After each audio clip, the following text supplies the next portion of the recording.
একদিন বিশ্বনবী বললেন, বান্দার কোনো হক আল্লাহ কোনোদিন ছেড়ে দেয় না।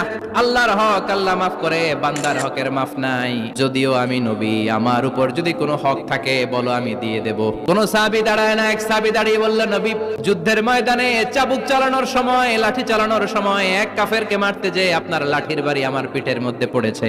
আপনি যেহেতু এই কিসাসটা আদায় করতে চান, আপনার পিঠে আমি লাঠির বাড়ি মেরে এটারে শোধবোধ করে দিতে চাই। সাইয়েদনা ওমরে ফারুক হাতের জামা এরকম পড়তে শুরু করছে, আয় এদিকে আয়, তোরে শোধবোধ করাই। বিশ্বনবী বললেন, ওমর রাখো, এটা বান্দার হক, মিটাতে দাও। বিশ্বনবী বললেন, আসো, তুমি এসে আমার পিঠে লাঠি দিয়ে চাবুক দিয়ে বাড়ি মারো।